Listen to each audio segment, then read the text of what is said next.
안녕하세요, 이형석입니다. 지난 시간에는 포스트 코로나 시대에는 직업의 시대가 이미 갔고 이제 앞으로는 일의 시대가 될 것이다. 그리고 그 일이라는 것은 스페셜리스트가 주도할 것이다. 이런 말씀을 드렸습니다. 여기서 이제 스페셜리스트라는 것은 시대와 동행하면서 함께 적응해가는 전문가, 이렇게 정의를 내릴 수 있겠습니다. 마치 그 물결이 지나가면 그 물결의 파고에 따라 가지고 그때그때마다 새롭게 적응하는 스페셜리스트, 이렇게 말씀드릴 수 있겠죠. 그렇다면 이제 스페셜리스트가 되려고 하면 어떤 절차 또 어떤 방법으로 접근해야 될까, 이런 얘기를 오늘 좀 하겠습니다. 그러기 위해서는 제 얘기부터 잠깐 넘어가 보죠. 저도 이제 이 창업 컨설턴트라는 직종을 처음 만들어 가지고 지금까지 이제 31년째 하고 있기 때문에 그 과정이 여러분들에게 좀 도움이 되지 않을까 싶기도 하고, 아무래도 또 남의 얘기하는 것보다 제 얘기로 하는 게 좀 쉽게 얘기할 수 있을 것 같아서 사례를 드립니다. 제가 20대에 참 여러 가지 사업을 해봤어요. 뭐 심부름센터도 국내 최초로 해보고 또 뭐 국제회의 대행업도 해보고 여러 가지를 많이 해봤는데, 그때 이제 한 6, 7가지 뭐 이렇게 하다가 실패를 하고 있던 참입니다. 그런데 이제 한 친구가, 가끔 들르는 친구가 있는데 이 친구가 놀러를 왔어요. 지금은 뭐 하냐? 이렇게 물어봐요. 근데 참 신기하죠. 그 친구는 내가 지금 뭘 하느냐고 이렇게 물어봤는데 저는 그 얘기를 듣는 순간에 온몸에 전율을 느꼈어요. 저 친구가 지금 내가 뭘 하고 있는지 모르고 있구나. 내가 그동안에 너무 많은 것으로 이렇게 바뀌어서 내 캐릭터 자체가 없는 거구나. 라는 강한 인사이트를 얻었습니다. 그래서 야, 이렇게 우왕좌왕하고 살다가는 뭐 앞으로 또 만나면 너 지금 뭐하니? 이렇게 물어볼 것 같다라는 생각을 했습니다. 그래서 그때 느낀 건 뭐냐면 내 인생의 데이터베이스를 구축해야 되겠구나. 하나의 대표적인 단어로 나를 표현할 수 있는 직업을 가져야 되겠구나, 이런 생각을 했습니다. 30대 초반에요. 갑자기 이제 일을 제가 보통 밤새워서 하는 타입이라서 이제 오랫동안 하다 보니까 응급실에 실려갈 상황이 됐습니다. 그런데 그때 그 간호사가 나한테 와가지고 혈액형이 뭐예요? 이렇게 물어봐요. 저는 사실은 O형인 줄 알고 지금까지 계속 살았거든요. 근데 O형입니다라고 얘기를 당연히 했겠죠. 그랬더니 그 간호사가 B형인데요? 그래요. 저는 깜짝 놀랐습니다. 그 말을 듣는 순간에 이상하게요. 야, 나는 O형이어야 되는데 왜 B형이지? 왜냐하면 그동안에 내 머릿속에 그 바뀐 인식은 남자는 O형이야, 이런 시대를 살았기 때문에, 야, B형이 뭐냐, B형이.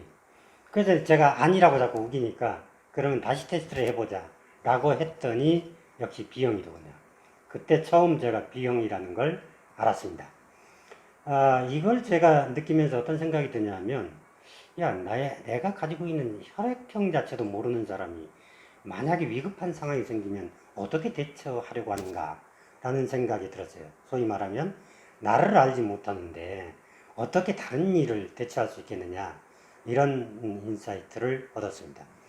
30대 후반이 됐어요. 근데 이제 아시겠지만 제가 그때만 해도 나이가 어릴 때니까, 또 창업자들은 대부분 다 5, 60대들이 창업을 하니까 여러분들 입장을 바꾸면 생각하면 나이가 지긋한 분들이 가가지고 30대 새파란 청년한테 상담을 받으려고 하면 뭔가가 좀 이게 좀 미심쩍을 거 아니겠어요?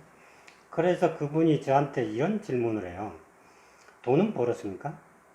왜냐하면 네가 그렇게 잘 알면 나한테 지금 이렇게 알려줄 텐데, 알려주고 있는 사실들을 잘 알면 네가 해서 직접 해서 돈을 벌면 되지, 이런 얘기였어요. 그때 어떤 생각이 드냐 하면 내가 무슨 일을 하려고 하면 나 자신부터 조건을 갖춰야 되는구나 라는 생각을 했습니다.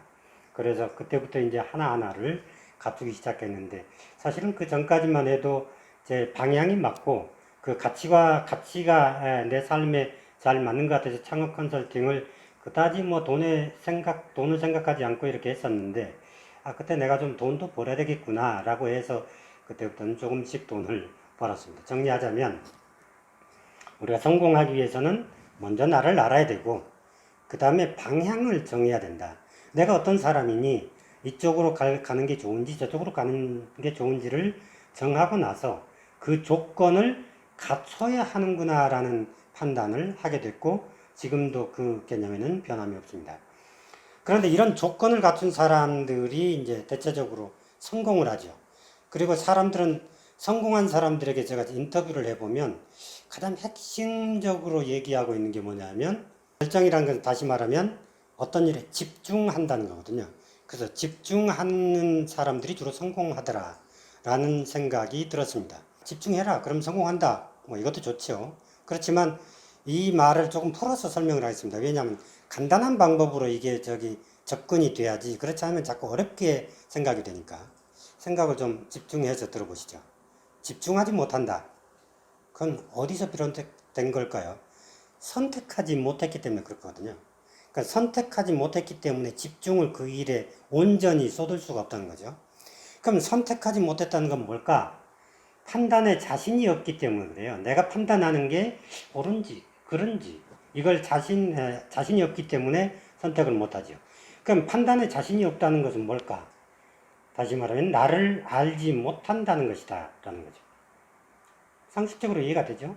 나를 알지 못하면 당연히 판단에 자신이 없는 거고, 판단이 자신이 없다는 것은 선택하지 못하는 것이고, 선택하지 못했다라는 것은 그 일에 열정을 가질 수 없다라고 해석을 할 수 있겠습니다. 그런데 마지막으로 나를 알지 못한다는 것은 그럼 무엇일까? 쉽게 말하면 처음에 친구가 나에게 질문했듯이 나에게 질문해 보지 않았기 때문이다 라고 정의를 내릴 수 있겠습니다. 그러니까 내가 어떤 일에 열정을 가진다는 것은 처음에 시작할 때는 나에게 질문부터 해라 라는 얘기로 이해를 하시면 되겠습니다. 그렇다면 집중할 일, 소위 열정을 가질 일을 찾으려고 하면 어떻게 해야 될까? 그 방법에 대한 것을 말씀드리죠. 그것은 크게 5단계로 나뉩니다. 자, 우리가 처음에는 방향을 잡습니다. 그럼 방향을 잡고 나면 그 다음에 내가 그 안에서 뭔가를 끄집어내야 되잖아요. 내가 할 수 있는, 열정을 쏟을 수 있는 무엇인가를 끄집어내야 되는데, 그 무엇은 대체적으로 자신이 갖고 있는 콘텐츠입니다. 그런데 콘텐츠를 처음부터 콘텐츠를 가지고 있는 사람이 많지가 않기 때문에, 그럼 어디서부터 끄집어내야 될까? 내가 가지고 있는 특기를 쭉 나열해 보세요. 우리는 그런 걸 아이디어라고 합니다. 그러니까 내가 가지고 있는 특기, 그러한 것을 쭉 나열을 해 보시고, 그 다음에 내가 잘하는 것, 장기, 이런 것들을 쭉 나열해 보시고, 그 다음에 내가 하면 피곤하지 않는 것, 이런 걸 쭉 나열해 보시면 아무리 아무것도 가지고 있지 않다고 생각하는 사람도요, 한 30개 정도는 나옵니다. 그래서 그 가운데서 하나씩 필요 없는 것, 시장에 필요 없다고 생각되는 것, 또는 내가 이것보다는 더 큰 가치가 있는 또 다른 걸 찾을 수 있다고 생각하는 것, 이런 거죠. 약간의 필요 없다고 생각하는 걸 하나씩 지워나가면 나중에 궁극적으로 한두 개 정도의 키워드가 남습니다. 그래서 나는 이걸 하나로 정의된 키워드를 컨셉이라고 합니다. 그러니까 처음에는 내가 어떤 캐릭터를 갖기 위해서, 내가 스페셜리스트가 되기 위해서는 먼저 컨셉이 필요하다는 거죠. 여기서 컨셉이라고 하니까 뭐 상품, 기업 이런 데만 컨셉이 있는 게 아니고요. 사람도 다 컨셉이 있거든요. 시기에 따라서. 그래서 우리가 컨셉을 먼저 잡아야 된다. 그렇다면 내가 무언가를 이미 컨셉을 이제 잡았습니다. 하나의 키워드로 나를 표현할 수 있는 단어를 찾았습니다. 그 다음에 해야 되는 것은 구조를 짜야 돼요. 그러니까 그 컨셉을 담아낼 구조가 필요하죠. 예컨대 이렇게 설명을 해보면 이해가 빠를까요? 제가 처음에는 방향을 바이크로 잡았습니다. 그러니까 탈 것, 이동수단, 이걸로 만약에 잡았다고 가정을 해봅시다. 그러면 그 바이크의 종류가 여러 가지가 있을 거 아니에요. 트럭도 있고요, 자전거도 있고, 승용차도 있고, 이렇게 여러 가지가 있을 겁니다. 그러면 내가 바이크라고 이미 이 컨셉을 정했으면 그걸 구조화를 해야 될 거 아니겠어요? 구조화.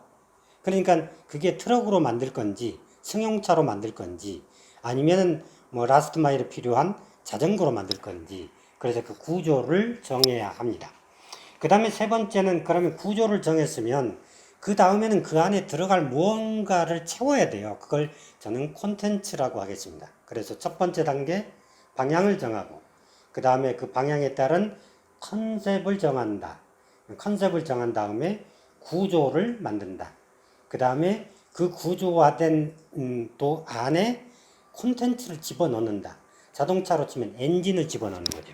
그래서 핵심 역량, 그 가운데 특히 시장이 요구하는 핵심 역량을 그 안에 콘텐츠로 집어넣습니다. 자, 여기까지 여러분들이 들으시면 이제 내가 방향을 정하고 컨셉을 정하고 거기에 따라서 구조화를 하고 우리가 흩어져 있는 정보, 이러한 정보를 구조화한다는 것은 그 안에 내가 보기 좋게 상품으로 만들어낸다는 거죠. 그래서 어떤 구조화하고 그 안에 콘텐츠를 집어넣는다. 그 다음에 이제 그 다음 단계로 생각해 보면 내가 이미 그러면 구조화해서 콘텐츠를 만들어냈으면 그 다음에 누군가에 알려야 될 거 아니에요. 내가 이런 사람이야. 나 이렇게 컨설팅을 잘하는 사람이야. 나는 SNS 마케터야. 뭐 이렇게 구체적으로 누군가에게 알려줘야 나를 찾아올 거 아니겠어요. 내 상품 가치를 높이려고 하면 뭘 해야 될까? 네 번째는 브랜딩을 해야 합니다. 그러니까 나를 브랜딩하는 거죠. 이 형석하면 참 컨설턴트 이렇게 딱 각인이 되도록 해야 합니다. 그래서 브랜딩을 하는 단계를 거치게 되는데 브랜딩을 하는 방법은 여러 가지가 있어요. 뭐 책을 쓰는 방법도 있고 뭐 블로거를 하는 방법도 있고 유튜버 내지는 방송을 하는 방법도 있고 칼럼을 쓰는 방법도 있고 그것에 따라서 여러 가지의 방법들로 해서 브랜딩을 해야 되겠습니다. 왜 브랜딩이 중요하냐 하면요. 요즘에는 이제 가면 갈수록 어떤 시대냐면 회사보다는 CEO의 이름 내지는 그 사람이 몸담고 있는 그 회사보다는 그 사람의 개인을 보고서 지금은 일을 주거든요.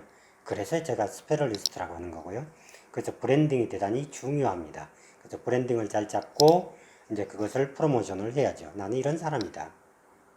특히나 스페셜리스트는 가게를 열어놓고 사업을 하는 사람이 아니잖아요.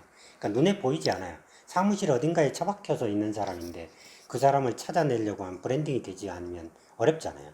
그래서 그런 점을 감안해서 이 브랜딩을 꼭 해보시고 그 다음에 브랜딩이 되고 나면 내가 그것을 무언가에 기여를 해야 돼요. 보통 사람들은요 브랜딩이 되면 나 이런 사람이야 그러니까 돈 많이 줘야 내가 갈 거야 이렇게 얘기를 하는데 그렇게 해서는 자기의 브랜드가 유지되기 어려워요. 그래서 처음에는 나눔부터 시작하는 게 좋습니다.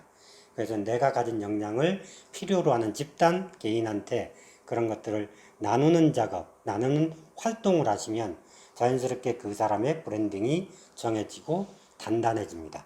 그래서 그 나눔, 처음에 우리가 브랜딩 하기까지는 굉장히 어렵지만 그러나 그것을 처음부터 돈벌이로 이용을 하려면 자기 브랜딩이 고상하게 유지되기가 어렵기 때문에 나눔의 과정을 거쳐서 자기가 성숙해 나가면 누구나가 장기적으로 나이 들 때까지 굉장히 멋있는 삶을 살 수 있을 거라고 생각합니다. 그러니까 사회에서 필요한 역할을 유지해가는 그런 삶을 살 수 있을 거라고 생각합니다.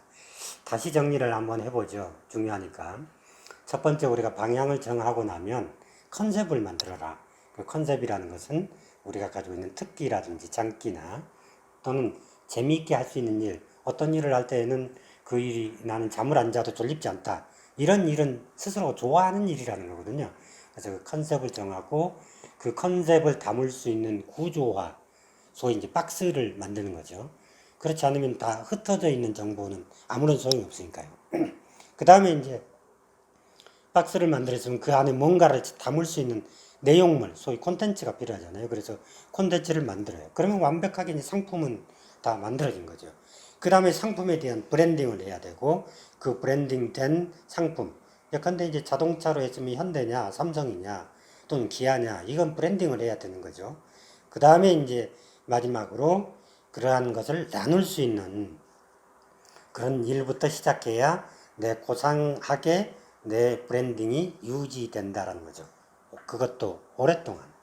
그래서 만약에 이런 것을 혼자 독자적으로 하기가 어렵다라고 하면 팀을 짠다거나 동아리를 만든다거나 이렇게 해가지고 자기가 n분의 1로 참여하는 방법도 있겠습니다. 예컨대 우리가 교육 프로그램을 진행한다라고 하면 교육도 혼자 할 게 아니라 조합을 만든다거나 동아리를 만들어서 그것을 함께 제안을 하게 되면 다양한 사람들이 자기 역량껏 참여해서 성장해 나갈 수 있을 거라고 생각합니다. 자, 오늘 얘기는 어땠습니까? 여러분들이 그 어떤 아직도 방황하거나 내가 가지고 있는 장점을 찾아내지 못한 사람들은 제가 오늘 말씀 쭉 드린 방법대로 단계별로 이렇게 쭉 메모를 해 가시면 내가 그동안에 보지 못했던 이런 게 있었구나 라는 걸 굉장히 쉽게 느낄 수 있을 것입니다. 자, 다음 시간에는 그렇다면 이러한 과정을 거쳐서 제가 컨설팅하는 분들이 굉장히 많아요. 그래서 그분들의 사례를 가지고 어떻게 하면 이렇게 쉽게 브랜딩을 할 수 있는지에 대한 방법론을 제시를 해드리고 그런 사례도 하나하나 소개해 드리겠습니다. 다음 시간에 뵙겠습니다.